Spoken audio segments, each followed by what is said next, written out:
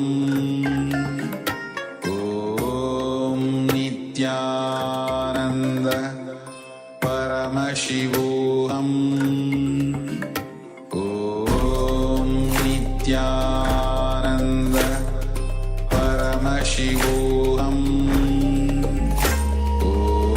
Om Nityananda Paramashivoham. Om Nityananda Paramashivoham. Om Nityananda Paramashivoham. Om Nityananda Paramashivoham. Om Nityananda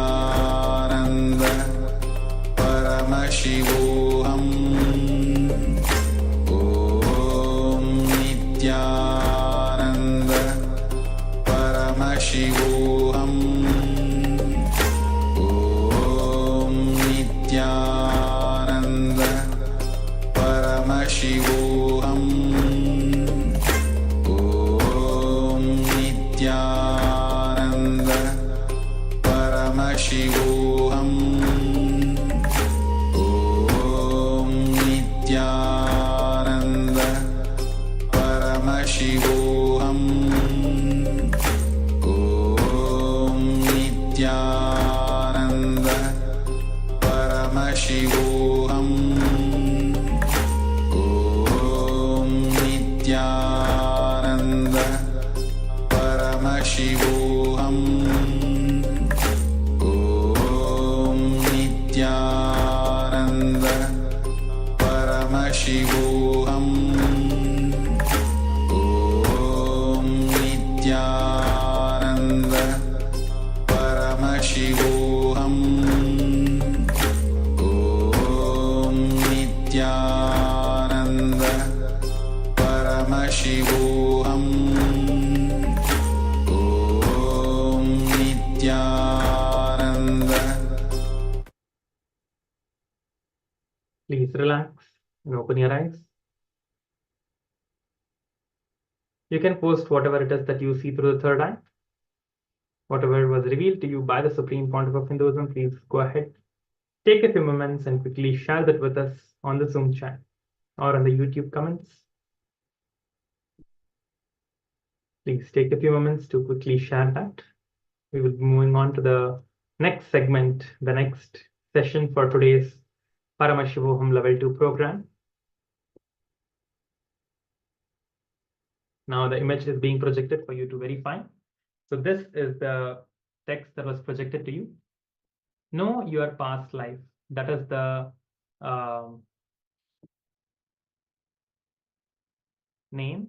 That is the one of the sessions that we'll be having today in the Paramashivoham program. So you can see this. Yes. Let us now enter into the next segment. Please go ahead and share your experiences as well on the social media and as well on the Zoom chat and the YouTube comments. Take a few moments to quickly share them. We will be entering into the next segment. So yes. So we'll be starting today, day 9 of Paramashivoham after this power manifestation. Now, today, the theme of the whole day of Paramashivoham Level 2 is past life regression. So stay tuned and please be attentive, be sincere, as you will be entering into different processes, techniques to enter into your life, past life regression. So let's get started. Now we'll be playing the video of Swamiji where he himself actually will be talking and giving the revelations about the engrams in your causal layer which decides your future. So let's see and internalize all the great truths that is being revealed by the Supreme Pontiff of Hinduism. So let's begin.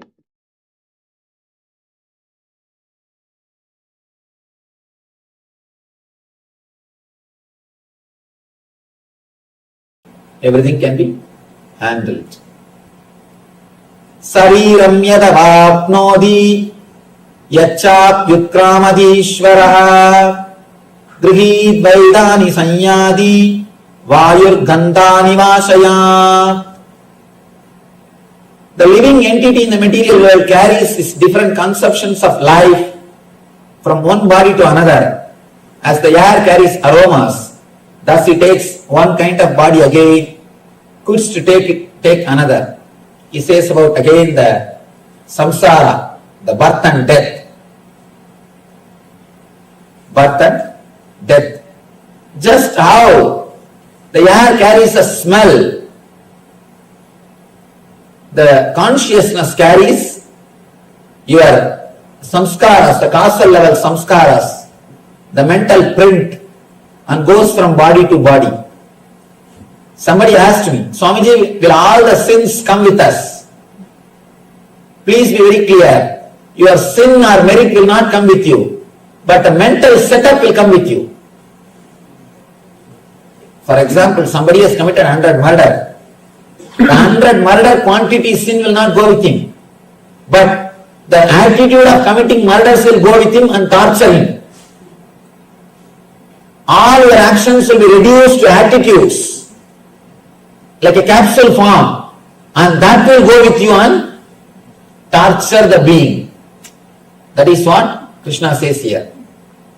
You will move from body to body. Ramakrishna says beautifully. It's like moving from room to room.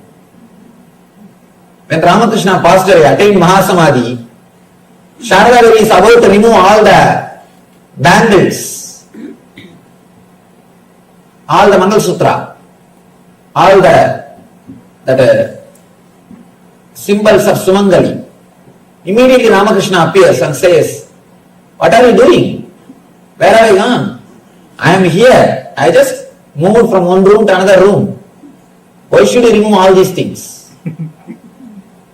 And be Nitya Sumangali. From that day, Sharada Devi lived with all the things, just like a Mahalakshmi.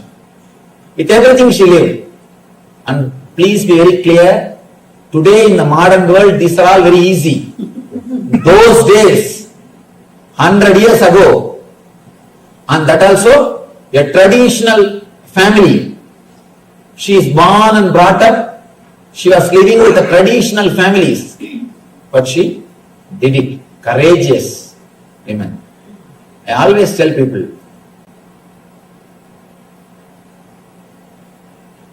all the social conditioning, when it is dropped,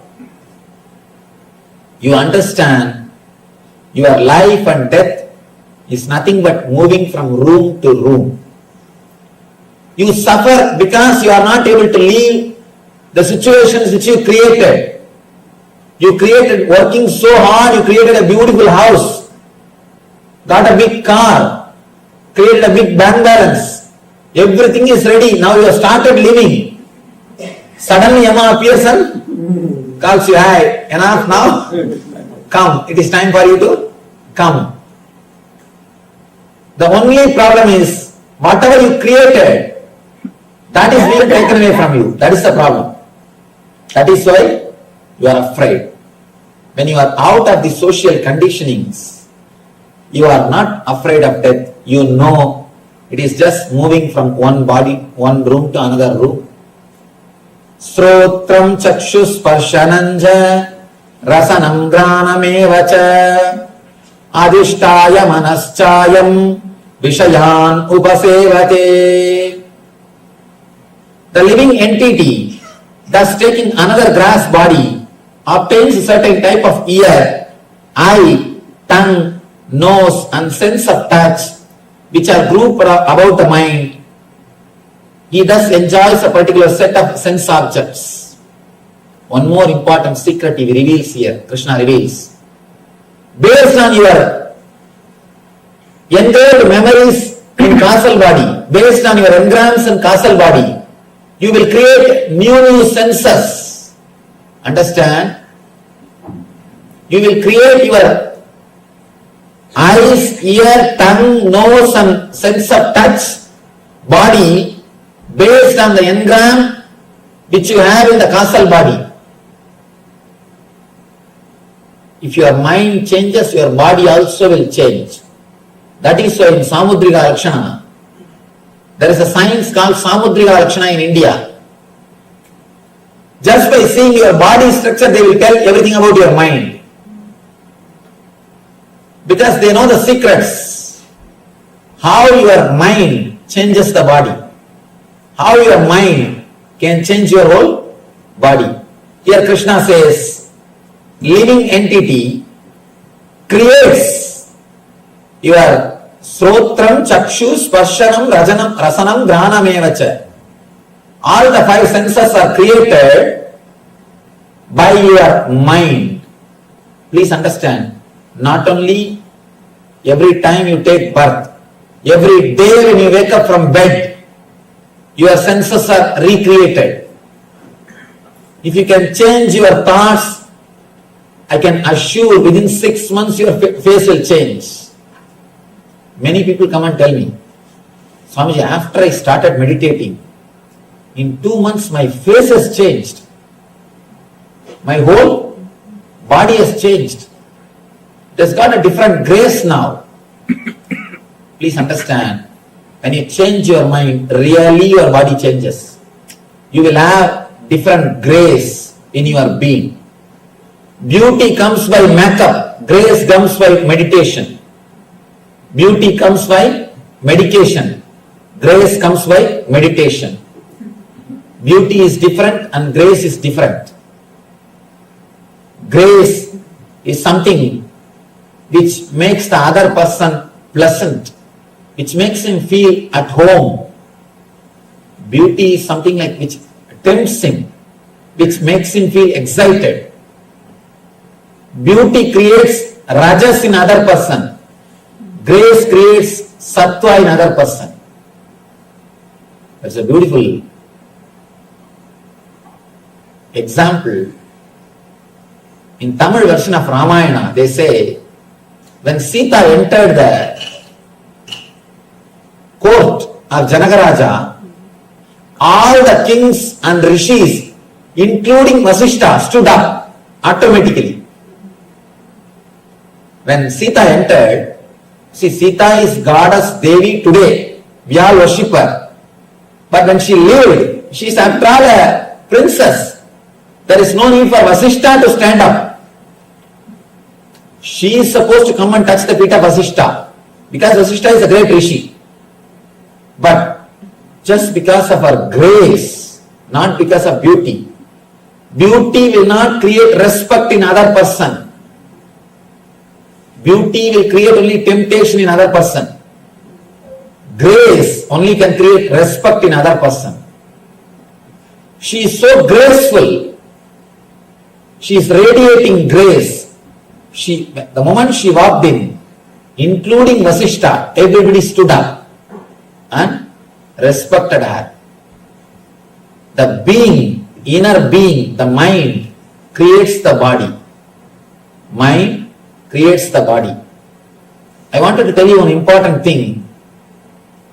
In Zen Buddhism, they say, when you walk, if grass does not die, if you don't create path on the lawn, you are qualified for sannyas.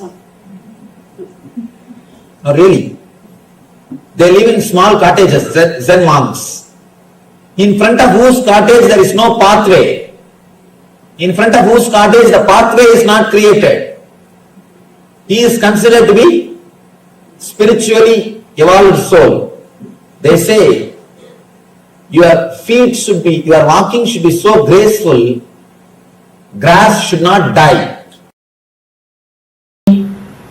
Religious masters, anybody who shared their wisdom, anybody who is intelligent, anybody who speaks some word about spirituality. Leave out spirituality. Anybody who gives a little bit of intelligence to anybody, they touch only this one subject. Subconsciousness to superconsciousness. Life solutions are problems to the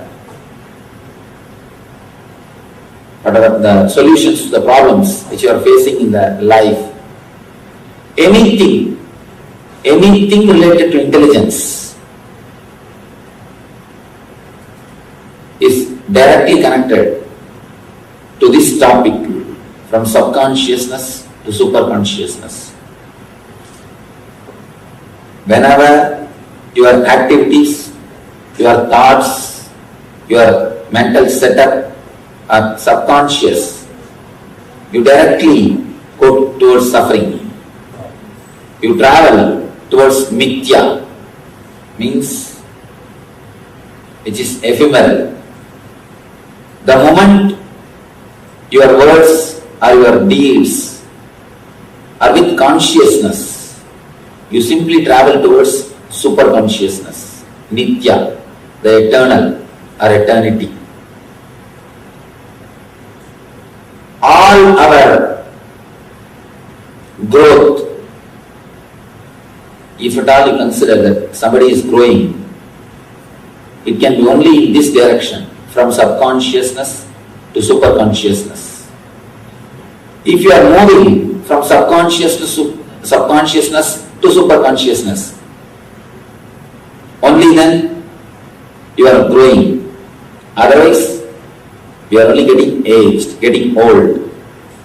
Getting old is not growing. Anubhava is not anubhuti. In Sanskrit, we have two words, anubhava and anubhuti. Anubhava means just getting old. Anubhuti means learning from the experiences. Anubhava is getting experiences. Anubhuti means learning from that experiences. A simple example. There are people who learn from experiences. First they touch the cigar fire and then they understand, oh, cigar fire will burn. Then they touch the matchbox fire. They say, oh, matchbox fire burns. Then they touch the oven fire. Oh, oven fire burns. They touch one by one all fires. By the time they come to the conclusion, all fire burns. They will be old, their body will be ready to be burnt. This is anubhava. You learn from experiences. But we don't have enough time to learn from experiences. We don't have enough time to commit all the mistakes and learn. It's an old saying, learn from your mistakes. I say, learn from others' mistakes. You don't have enough time to do all the mistakes and learn. Anubhava is the part of subconsciousness. Next, another beautiful word, anubhuti, means learning straight away from one mistake. It's like when you touch once on fire and it burns, immediately you realize all fire will burn. Coming to a clear understanding and conclusion, all fire will burn. Anubhuti is what I call superconscious state. Anubhuti is what I call a pure consciousness. Almost all the religions, all the rituals, all the techniques, all meditations are created only to drive man from subconsciousness to superconsciousness. Whatever you do, whether praying in the church or doing puja in temple or doing namaz in the mosque or any other ritual, any other religious ritual is designed originally to lead man from subconsciousness to superconsciousness. just want to say a few words about one temple which is there in my native place. The history says it took at least 600 years for them to complete the temple. But the day one when they started, they had a complete master plan. You may ask, how do you know they had a master plan? Because the inauguration or the first ceremony is done always at the edge of the temple. And the main entrance gate of the temple is the place they will first start constructing. It means what? They know the complete boundary area. Only then they can start from the outermost entrance. Not like US. They will start from here and go out. No. First they will have the clear master plan. The Ishanya means the northeast corner. The northeast corner is the place they will start the Bhumi Puja or the first ceremony, and they will have the whole outer structure ready first. 600 years. 600 year means at least some 20 generation. At least 20 generation of architects, the stone workers, has to work, because when you work in the stone, you can't live more than 50 years. So much of dust going inside, your lifespan will be reduced. If you are directly working on stone, your lifespan will be less, and moreover, naturally, by the time you start working, it will be 25 or 30. It's not that day one you start working. No. So, maximum if somebody lives 75 years, he will be working for only 50 years. At least 20 generation, the architects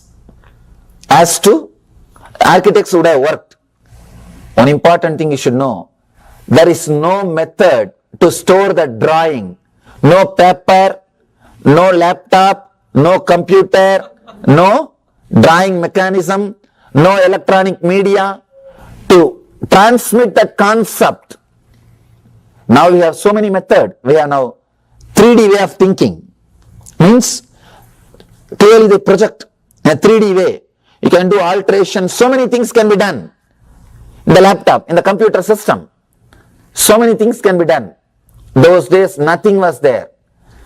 20 generation of workers were able to digest, assimilate the main concept and carried on. That itself is unimaginable. Just try to convince your kids to do some puja or ritual or meditation for half an hour. You will understand how difficult it is. Convincing the next generation how difficult it is. But these guys were able to convince at least 20 generation, 600 years, they were able to convince about the ideology, about this great truth, about this great tradition, and the whole city has to work for it. Understand? Oh, those days people were innocent, they never asked questions, they just did. No, never think. We have produced greatest intellectuals who said no to everything.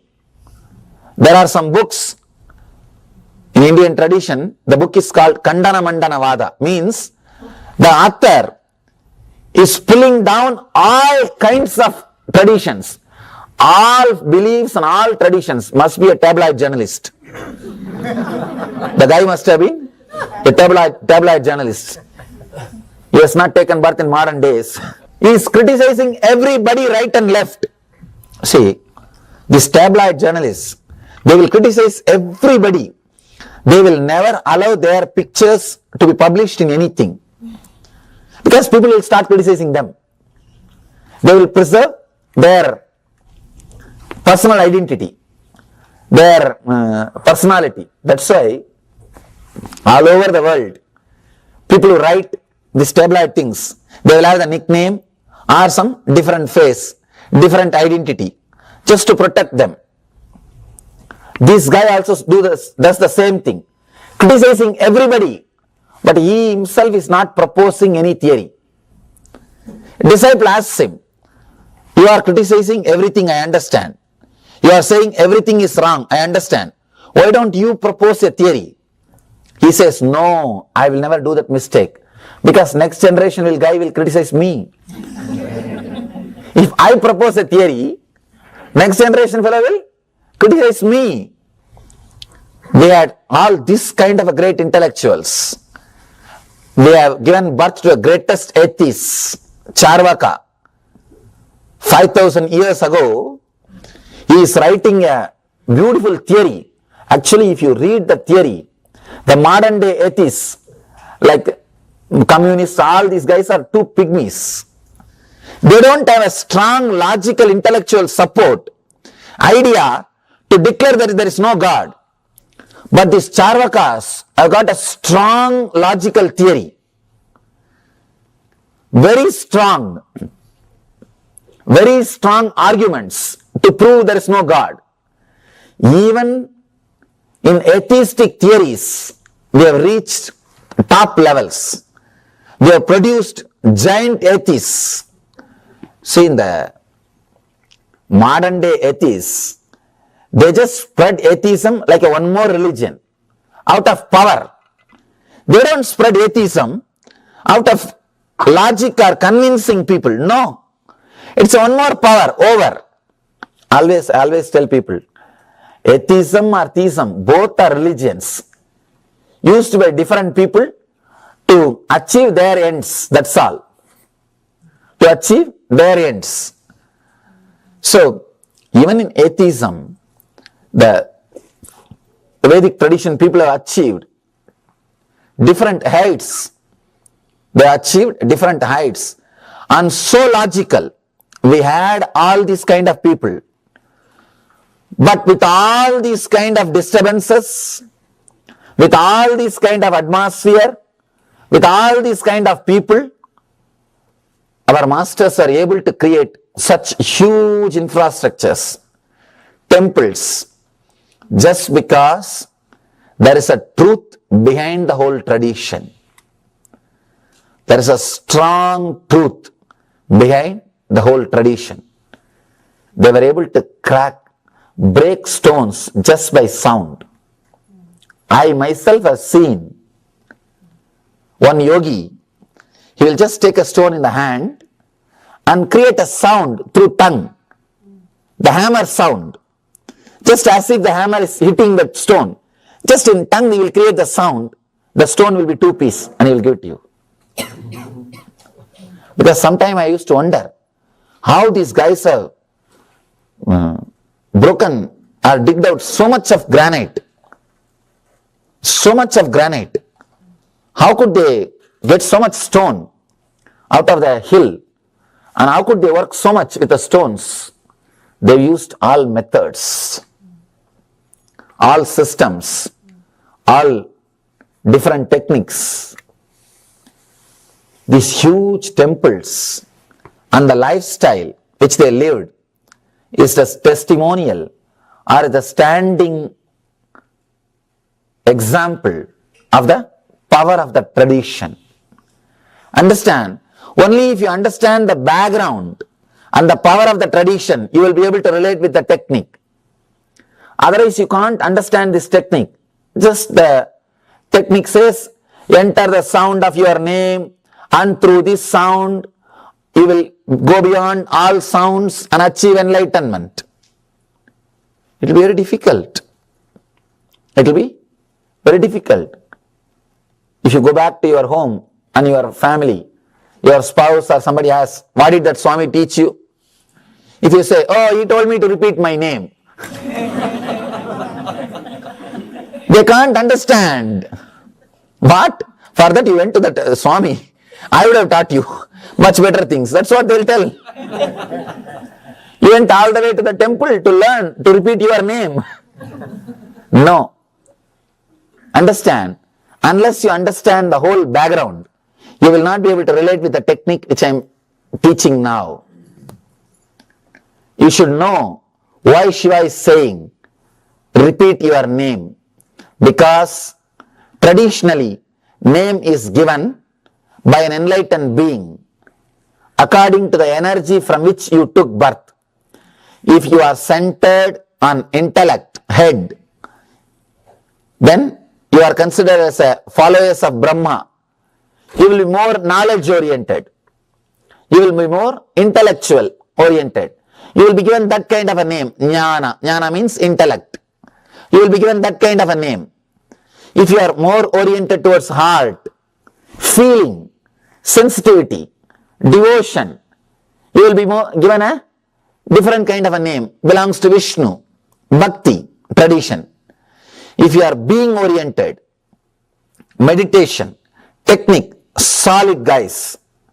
Being oriented people means very collective, strong, won't speak much but just do things.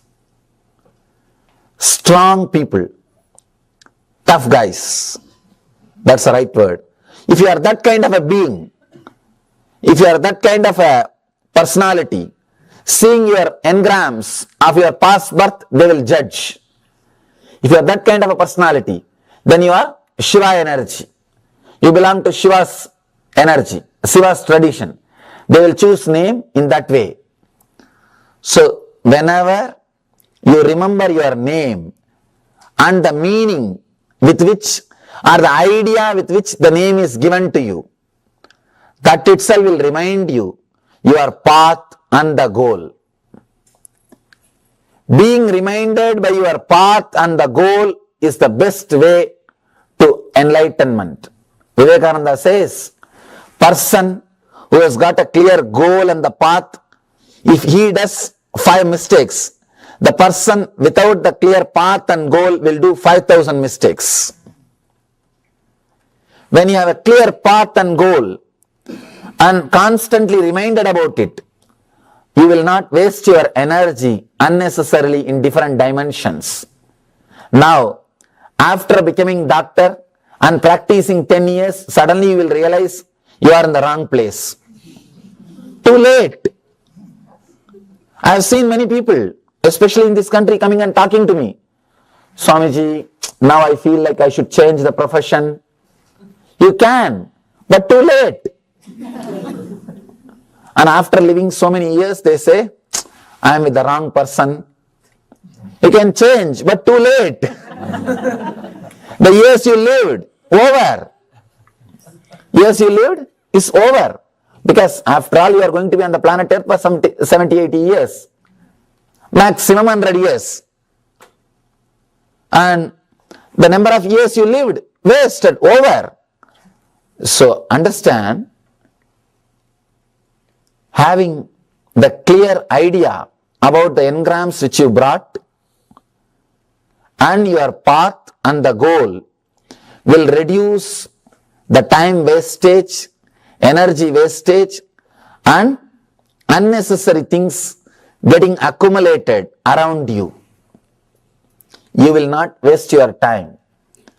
In the Indian tradition, the naming, giving a name was used as a technique to give you the path and the goal. It was like a compass for your life. Your name is the compass with which your name is a navigator, with which you will constantly be reminded about your goal and the path, what you are supposed to achieve, what you are supposed to be. Fulfilling the meaning of your name is the fulfillment. In Indian tradition, they say self-fulfillment is self-realization. Whatever you create as a self around your name, if you just fulfill that, you have realized yourself. Over.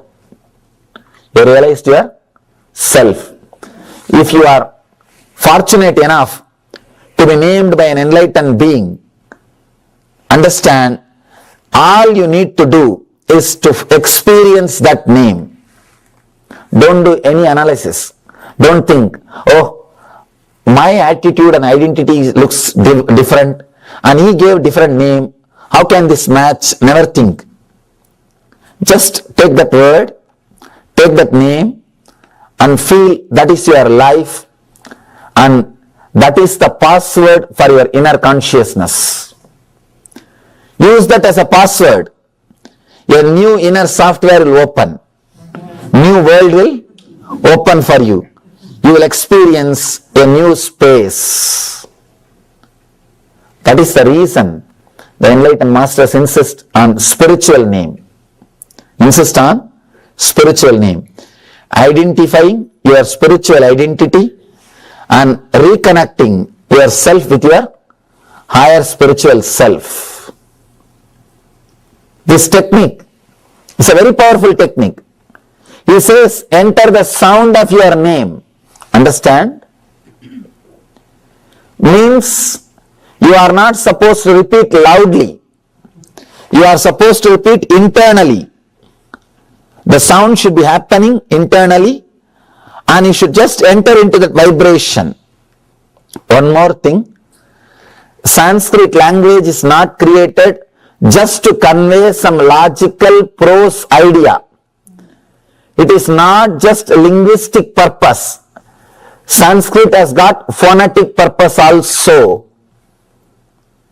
Phonetic means it is created to transmit a kind of a vibrations, particular kind of a sound. That is why we say the Veda mantras, even if you don't understand, just repeating or listening is so powerful. Just repeating or listening is so powerful. So try to create that sound. I think many of you have your spiritual name. You would have got in some of our programs. Just create that sound like a vibration. If you don't have a spiritual name, maybe you can use some God's name which you really feel connected. Your God or your master. If you have a chosen deity, God or your master, if you feel connected to him, you can use that name as a mantra. Just repeat that name. Let your being be filled by that sound and enter into that sound. Just be with that sound. You will see suddenly you are in soundless space. You are in wordlessness. Just try to play with this technique for 1 month, not more than that. Just 1 month. Every day morning 10 minutes, evening 10 minutes. Or even while you are driving. This can be done even with open eyes, nothing wrong. While you are driving, while you are sitting, while you are spending few minutes with yourself, just try to let your whole inner space be filled by that word. Whether your spiritual name, if you don't have one, the deity, the God, which you really love, with whom you feel connected, or the Guru, with whom you feel connected, that name, anything will do. Just try to work with that sound. Just try to work with that sound. Let your whole inner space be filled by that sound. Means internally it should be repeated. Your tongue should not move. You should not be repeating loudly. Internally it should be happening. And just enter that sound. You will reach the soundlessness. Yes. So after this powerful revelation by the Supreme Pontiff of Hinduism, especially on the engrams in your causal layer, which decides your future, and a very powerful cognition how the spiritual name actually transforms you. Why the spiritual name? So with this, we'll be doing the internalization exercise on this revelation. So let's get your pen and paper. As now, you'll be thanking your body, because your body is influenced by thoughts we entertain about it. Every cell responds to our thoughts and feeling about it. Yes, if we feel gratitude towards our body responds by improving our health. Yes, that is the beauty.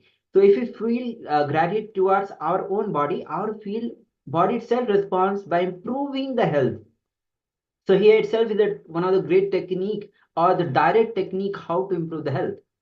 If we hate our body, the body responds by shrinking with disease. So now you know the secret or the technique or the diet technique how to become healthy and or to get diseased. It is just the effect of our thoughts on other human beings. If we encourage people, they work better. And we discourage, their efficiency reduces. The only because of this body you are able to sit now, attend and able to attend the session. So have a huge gratitude towards your body. Because of this, you are able to do so many functions. The act, you are able to listen to these great powerful truths that will going to lead you to the superconscious breakthrough is happening through this body. The fact that you are hearing these words is because of your body. Then how can we abuse it or take it for granted? So realizing that and having the gratitude towards your own body. If you just look around, you will see that there are people born without arms and legs. Yes, you around you must have seen there are unfortunate beings who doesn't have the legs, arms, but you are having it. Have the gratitude for that. There are people who were born without the eyesight or who lost their eyesight in an accident. But you're having everything and yet you're taking it for granted. Have a gratitude. Bring gratitude towards your body. Touch your own body parts one after another. Feel deep gratitude towards every single organ from head to toes with great love and gratitude. Because these organs are working together, complement each other, making you work various functionalities, various actions that you are doing. So have the gratitude towards every single organ from the head to toes. This is a wonderful meditation that can be practiced by every single being. Having the gratitude towards your own body, not taking it for granted, bringing awareness towards your own body. You'll see that your body will start looking more and more beautiful. Yes, that is true. You heard it true. The moment you start having gratitude towards your body, you will see body itself will start looking more and more beautiful. It will also heal from any discomfort very easily. So those many people around the world are actually having so much of discomfort about their own body posture, their own body. Just by this meditation technique, doing it every day by everyone, anybody can have built their body beautifully. So now we'll be entering into this meditation. Let's prepare ourselves and let's do this exercise sincerely as having gratitude towards your own body. So now we'll be beginning this exercise. So every single bone, even every single body postures that you have, every single organs in your body, feel the gratitude towards it. Whether it is your brain, whether it is head, your 5 senses, your throat, your eyes, your heart, your lungs, your stomach, where the food gets digested. Then reproductive organs, legs, hands, every single parts of the body. Let's begin.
Yes, welcome back to all the participants. Now that we have connected with our body and understood that whether our body is beautiful, it is ugly, it has some deformities, it has some disease, that body is our gift to experience Paramashiva. So from that space of gratitude, let's now manifest the power of third eye, where we are going to be seeing pictures with our eyes blindfolded. Now, for this manifestation, we all have to close our eyes. We're going to be doing the power of third eye blindfold reading, and we'll be starting with pictures.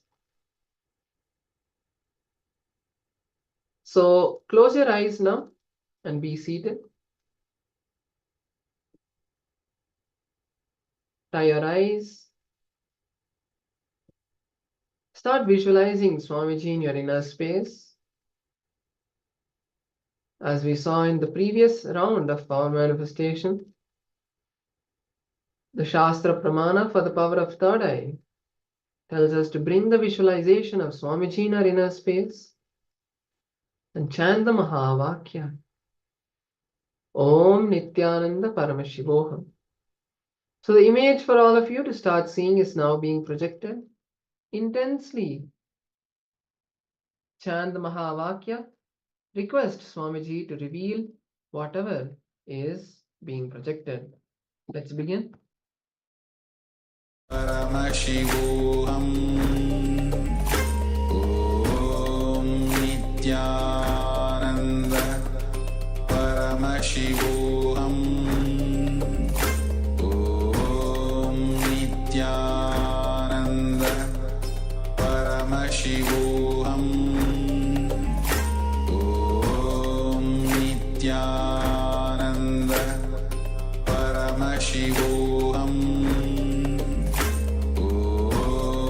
Nityananda Paramashivoham Om Nityananda Paramashivoham Om Nityananda Paramashivoham Om Nityananda Paramashivoham Om Nityananda Paramashivoham Om Nityananda Paramashivoham Om Nityananda Paramashivoham Om Nityananda Paramashivoham Om Nityananda Paramashivoham Om Nityananda Paramashivoham Om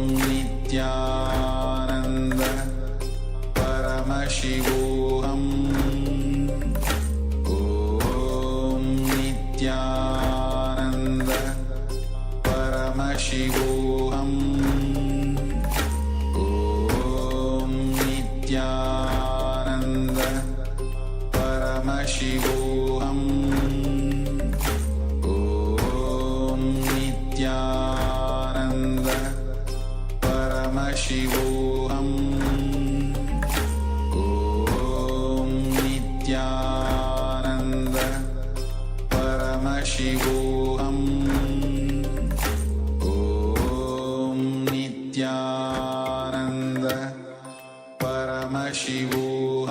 Paramashivoham Om Nityananda Paramashivoham Om Nityananda Paramashivoham Om Nityananda Paramashivoham Om Nityananda Paramashivoham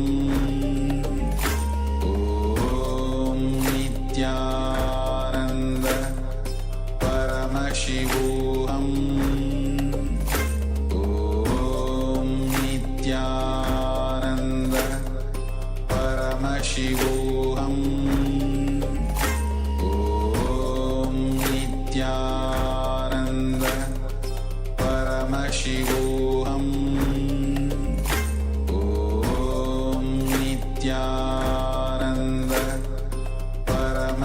Paramashivoham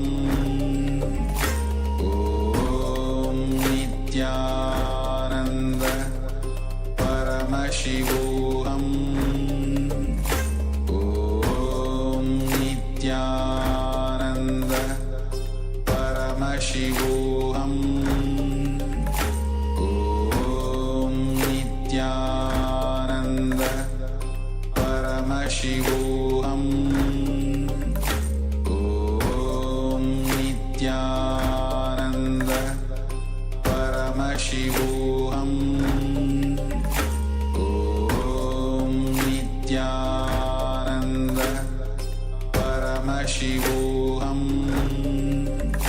Om Nityananda Paramashivoham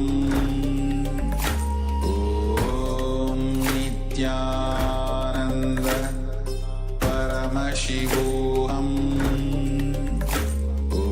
Om Nityananda Paramashivoham Om Nityananda Paramashivoham Om Nityananda Paramashivoham Om Nityananda Paramashivoham Om Nityananda Paramashivoham Om Nityananda. Now, slowly, very slowly, please open your eyes. Let us now take a moment to share what we were able to see during this round of the manifestation. All the words that we were able to see about the picture, the colors that we saw in the picture, the shapes that we have seen in the picture. Take a moment now to write down and share it in the Zoom chat what you were able to see. It's only when we share what we have seen in our third eye that the manifestation becomes more and more stronger. Because when we see something and we declare that saying, yes, this is what I saw and I trust completely in my third eye, then you will start manifesting the breakthroughs in the power manifestation. So now let's verify our manifestation. So here we have a dynamic picture of Ganesha where he is in a kind of cosmic form. They've done some nice editing. The colors are blue and purple. There's also some white and dark shadows of black.